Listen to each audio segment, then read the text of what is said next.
திருக்குர்ஆன் தமிழாக்கம் அத்தியாயம் 2 அல் பகரா மாடு வசனங்கள் 141 முதல் 150 வரை. பிஸ்மில்லாஹிர் ரஹ்மானிர் ரஹீம்.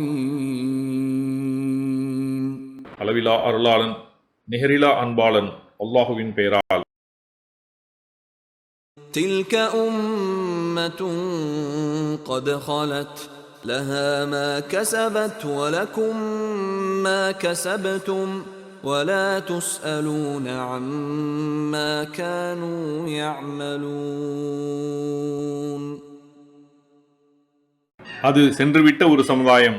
அவர்கள் சம்பாதித்தவை அவர்களுக்கே, நீங்கள் சம்பாதித்தவை உங்களுக்கே. அவர்கள் செய்து கொண்டிருந்தவை பற்றி நீங்கள் வினவப்பட மாட்டீர்கள்.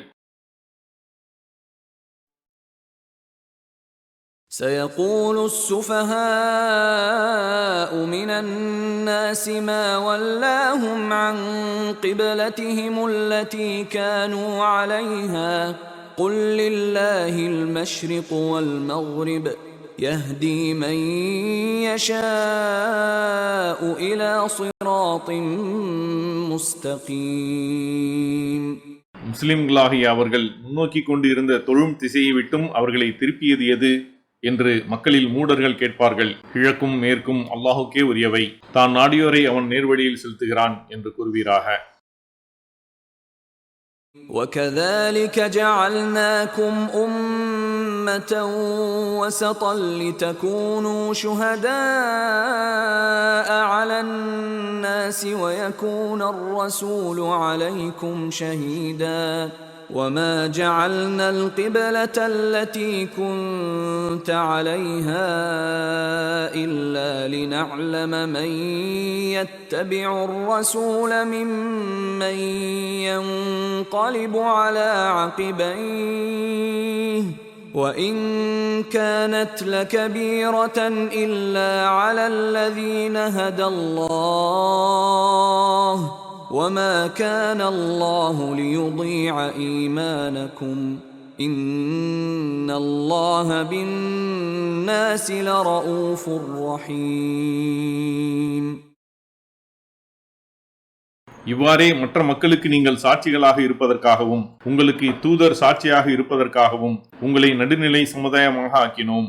வந்த வழியே திரும்பிச் செல்வோர் யார், இத்தூதரை பின்பற்றுவோர் யார் என்பதை வெளிப்படுத்தி காட்டுவதற்காகவே நீர் ஏற்கனவே இருந்த தொழும் திசையை நாம் நிர்ணயித்தோம். அல்லாஹ் நேர்வழி காட்டியவர்களை தவிர மற்றவர்களுக்கு இது பெரும் பாரமாகவே இருந்தது. அல்லாஹ் உங்கள் நம்பிக்கையை வீணாக்க மாட்டான். அல்லாஹ் மனிதர்கள் மீது கருணை உள்ளவன், நிகரிலா அன்பாளன். قد نرى تقلب وجهك في السماء فلنولينك قبلة ترضاها فول وجهك شطر المسجد الحرام وحيث ما كنتم فولوا وجوهكم شطره وَإِنَّ الَّذِينَ أُوتُوا الْكِتَابَ لَيَعْلَمُونَ أَنَّهُ الْحَقُّ مِنْ رَبِّهِمْ وَمَا اللَّهُ بِغَافِلٍ عَمَّا يَعْمَلُونَ. நபியே, உமது முகம் கிப்லா மாற்றத்தை எதிர்பார்த்து வானத்தை நோக்கி திரும்புவதை பார்க்கிறோம். எனவே நீர் எதை விரும்புகிறீரோ அந்த தொழும் திசையை நோக்கி உம்மை திருப்புவோம். உமது முகத்தை மஸ்ஜிதுல் ஹராமின் திசையில் திருப்புவீராக. நீங்கள் எங்கிருந்த போதும் தொழுகையில் உங்கள் முகங்களை அதன் திசையில் திருப்புங்கள். வேதம் வழங்கப்பட்டவர்கள் இது தம்முடைய இறைவனிடமிருந்து வந்த உண்மை என்பதை அறிவார்கள். அவர்கள் செய்வதை பற்றி அல்லாஹ் கவனமற்றவனாக இல்லை. وَلَئِنْ أَتَيْتَ الَّذِينَ أُوتُوا الْكِتَابَ بِكُلِّ آيَةٍ مَا تَبِعُوا قِبْلَتَكَ وَمَا أَنْتَ بِتَابِعٍ قِبْلَتَهُمْ وَمَا بَعْضُهُمْ بِتَابِعٍ قِبْلَةَ بَعْضٍ وَلَئِنِ اتَّبَعْتَ أَهْوَاءَهُمْ مِنْ بَعْدِ مَا جَاءَكَ مِنَ الْعِلْمِ إِنَّكَ إِذًا لَمِنَ الظَّالِمِينَ. வேதம் வழங்கப்பட்டோரிடம் அனைத்து சான்றுகளை நீர் கொண்டு வந்த போதிலும் உமது தொழும் திசையை அவர்கள் பின்பற்றப் போவதில்லை. அவர்களுடைய தொழும் திசையை நீரும் பின்பற்றப் போவதில்லை. அவர்களில் சிலர் வேறு சிலரின் தொழும் திசையை பின்பற்றக்கூடியவர்களாக இல்லை. உமக்கு ஞானம் வந்த பிறகு அவர்களின் விருப்பங்களை நீர் பின்பற்றினால் அப்போது அநியாயக்காரர்களில் ஒருவராக ஆகிவிடுவீர். الذين آتيناهم الكتاب يعرفونه كما يعرفون أبناءهم وإن فريقا منهم ليكتمون الحق وهم يعلمون. யாருக்கு நாம் வேதத்தை கொடுத்தோமோ அவர்கள் தமது பிள்ளைகளை அறிந்து கொள்வதை போன்று நபியாகிய இவரை அறிகின்றனர். அவர்களில் ஒரு பிரிவினர் தெரிந்து கொண்டே உண்மையை மறைக்கின்றனர். الحق من ربك فلا تكونن من الممترين. இந்த உண்மை உமது இறைவனிடமிருந்து வந்தது, எனவே சந்தேகிப்பவர்களில் ஒருவராக ஆகிவிடாதீர்.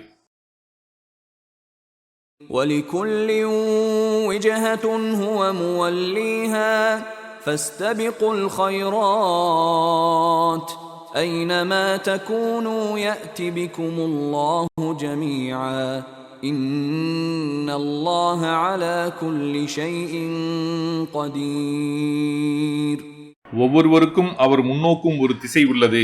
எனவே நன்மையான காரியங்களில் முந்தி செல்லுங்கள்.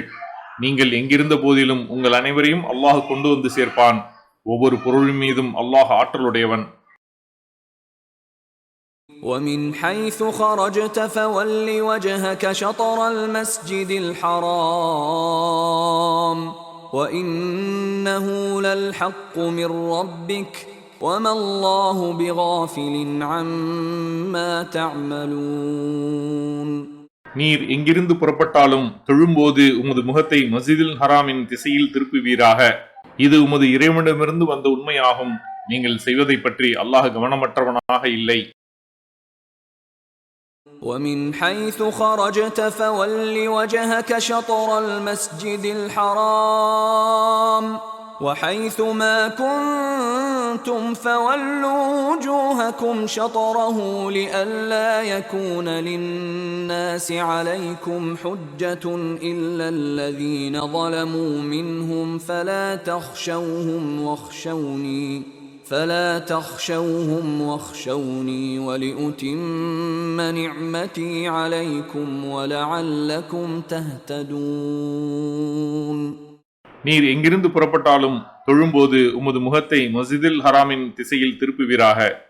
மக்களில் அநியாயக்காரர்களை தவிர மற்றவர்களிடம் உங்களுக்கு எதிராக எந்த ஆதாரமும் இருக்கக்கூடாது என்பதற்காகவும் எனது அருட்கொடையை உங்களுக்கு நான் முழுமைப்படுத்துவதற்காகவும் நீங்கள் எங்கிருந்தாலும் அதன் திசையில் உங்கள் முகங்களை திருப்புங்கள். அவர்களுக்கு நீங்கள் பயப்படாதீர்கள், எனக்கே பயப்படுங்கள். இதனால் நேர்வழி பெறுவீர்கள். ஜஸாக்கல்லாஹ் ஹைரன். அல்லாஹ் உங்களுக்கு நற்கூலியை வழங்குவானாக. இக்காணொளிகளை பிறருக்கு பகிர்வதன் மூலம் நன்மைகளை பெற்றுக்கொள்ளுங்கள் இன்ஷா அல்லாஹ். இந்த காணொளிகள் தொடர்ச்சியாக உங்களை வந்தடைய சேனலை சப்ஸ்கிரைப் பண்ணுங்க. அத்தோடு அந்த பெல் ஐக்கானையும் கிளிக் செய்தால் இது பற்றிய நோட்டிஃபிகேஷன் உங்களை வந்தடையும் இன்ஷா அல்லாஹ். அஸ்ஸலாமு அலைக்கும் ரஹமத்துல்லாஹி வபரகாத்துஹு.